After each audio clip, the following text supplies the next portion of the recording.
Pandian stores அடுத்த வார எபிசோடில் பார்த்தீங்க அப்படின்னா மீனாவும் செந்திலும் சேர்ந்து இந்த விஷயத்த மறைச்சனால பார்த்தீங்கன்னா வீட்டிலே எல்லாரும் கோவமாக இருக்காங்க. பாண்டியன் பார்த்தீங்கன்னா மீனாவும் செந்திலும் இவ்வளோ பெரிய விஷயத்த நீங்கள் என்கிட்ட வந்து சொல்லாமல் இருந்திருக்கக்கூடாது, பெரியவங்கன்னு சொல்லிட்டு ஒரு மதிப்பு கூட கொடுக்கல அப்படின்னு சொல்லிட்டு கோச்சிக்கிட்டு போயிடுவாங்க.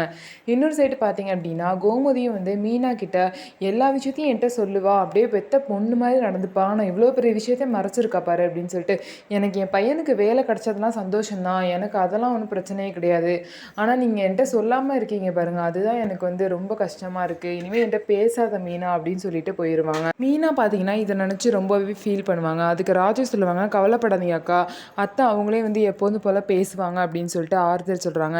இன்னொரு சைடு குமரவேலோட பெரியப்பா வந்து அவனுக்கு பார்த்த பொண்ணு வீட்டிலேருந்து கால் பண்ணிகிட்டே இருக்காங்க. கண்டிப்பாக இந்த விஷயம் தெரிஞ்சு தான் பண்ணுவாங்க போல், பொண்ணு கல்யாணம் நடக்காது அப்படின்னு நான் சொல்லிடுறேன் அப்படின்னு சொல்லிட்டு போகிறாங்க.